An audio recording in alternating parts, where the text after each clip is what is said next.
This Labour government are full lots of crazy different stunts. Their methods are downright bonkers. In today's video, we will discuss why a frantic Keir Starmer is trying to bury a story that can end him. Not only that, but we will also go over all of the latest news from up and down the country. But first, hit the like button and subscribe to the channel and join our fast-growing community. From British politics to the enduring patterns of establishment cover-ups, the tactics remain disturbingly consistent.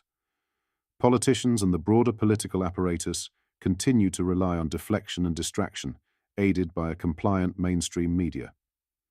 Let's examine the critical events of the past months, particularly following the Labour Party's general election victory on July 4th. This political shift has brought issues in the UK to a boiling point. Since Labour's win, several incidents have surfaced, exposing both the failures and duplicity of those in authority. The media's role in shaping narratives and shielding the establishment is particularly troubling. Three key events, the Southport attack, the stabbing of a British soldier in Gillingham, and the arrest of Labour politician Ricky Jones, illustrate this pattern. These cases, seemingly unconnected, are all set to begin trial on January 20th, 2025, coinciding with the inauguration of President Donald Trump. The media's handling of the Southport incident is a textbook example of selective reporting. Axel R., the accused attacker, has been depicted using childhood photographs, an apparent bid to soften public perception. Yet the facts tell a different story. Axel, now an adult, faces serious charges. This deliberate framing by the media raises concerns about accountability and their influence on public opinion. In Gillingham, Anthony E. stands accused of stabbing a British soldier. While legal constraints limit available details, the timing of this trial alongside others raises eyebrows. Is this overlap a strategic move to limit public focus? Such scheduling decisions warrant scrutiny, particularly when they seem designed to dilute attention. Ricky Jones, a Labour politician, was arrested for inflammatory rhetoric, allegedly inciting violence against right-wing individuals. Yet media coverage has been curiously restrained. Instead of probing his remarks and their implications, the focus has shifted to less controversial topics, further highlighting the selective nature of reporting. Why January 20th, 2025? The coincidence of these trials with Trump's inauguration is hard to ignore. Major outlets like BBC and Sky News have announced wall-to-wall coverage of the event, ensuring these UK trials will receive little public attention. Critics suggest this timing is no accident, pointing to political motives behind the scheduling. This isn't a new phenomenon. Similar tactics were employed during the COVID-19 pandemic, when the media often acted as a mouthpiece for state narratives. Even recent revelations about Axel's alleged links to extremist groups were overshadowed by Labour's budget announcement. These diversions are carefully orchestrated to bury significant stories. January 20th approaches. Vigilance is essential. The coordination behind these trials' scheduling highlights the urgent need for independent journalism. While legacy media fixates on Trump's inauguration, new media must ensure the public remains informed about these pivotal UK events. This is a decisive moment for accountability and transparency. The establishment's tactics demand scrutiny, and the media's role in enabling them cannot go unchallenged. Don't let him or this government off. What are your thoughts on this? Let me know in the comments. In some other news, hospices across the UK are raising the alarm over a growing financial crisis, sparked by the national insurance hike introduced by Chancellor Rachel Reeves.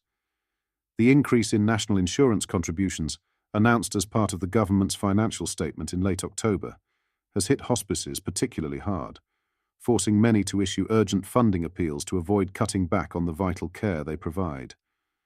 The national insurance hike has burdened hospices with substantial additional costs, some running into hundreds of thousands of pounds, as they struggle to cover the increased levy on employers. This financial strain comes at a time when the sector is already grappling with rising operational costs, particularly around staffing, which have been escalating for some time.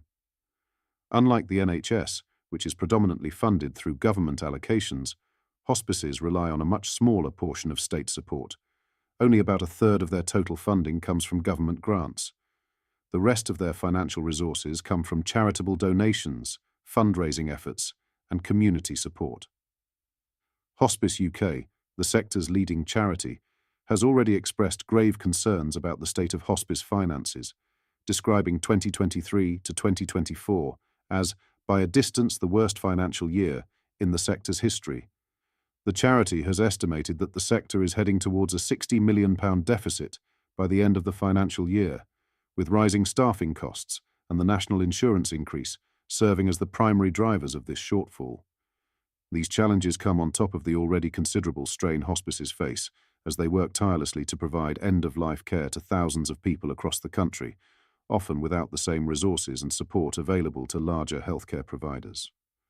Health Secretary Wes Streeting has acknowledged the severity of the situation and pledged to provide financial support to help hospices weather the crisis. He has promised that the government's grant for hospices will be revised to ensure they are better protected against the financial pressures they are currently facing. However, details of this support remain vague, with Streeting indicating that further information will be revealed before Christmas. In a statement, the Department of Health and Social Care reaffirmed the government's commitment to high-quality end-of-life care, noting that the Chancellor's budget decisions had enabled an additional £26 billion investment in the NHS. While this is a welcome boost to the healthcare system, many in the hospice sector are questioning whether this investment is enough to address the specific needs of their services, which operate on much leaner budgets than NHS trusts. The impact of this financial pressure on hospices cannot be understated.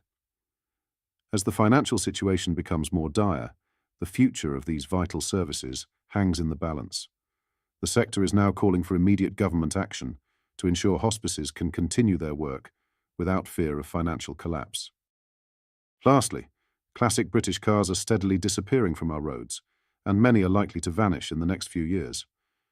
As the automotive world shifts toward electric vehicles and older cars face the inevitable wear and tear, iconic models from Britain's motoring history are gradually being phased out. The rise of electric vehicles, government regulations pushing for greener alternatives, and a generation of drivers more focused on newer technology than nostalgic models all contribute to this decline. These vehicles, which once defined the road for decades, now face the harsh reality of obsolescence. Experts in the field suggest that this is a natural progression, driven by both the advancement of technology and changing consumer preferences. While enthusiasts continue to cherish these cars, the sheer number on the road is dwindling, and production of these iconic models is a thing of the past. Once mass-produced models that were the backbone of British motoring, they now face an uncertain future. The cars that once filled driveways and dominated the roads could soon become rare sights, confined to car shows, private collections, or museums. However, it's not just the iconic names from British manufacturers that are at risk. The shift toward electric vehicles, along with ongoing environmental regulations, means that a wide range of classic cars are being slowly replaced. This shift towards electric and hybrid vehicles also reflects broader societal changes. Fuel efficiency, lower emissions, and the push to combat climate change are now key priorities. What are your thoughts on what we discussed in today's video? Let me know down in the comments section below. If you've not yet already, make sure you do drop a like on this video and subscribe to the channel for more British political content. Thank you, take care, goodbye.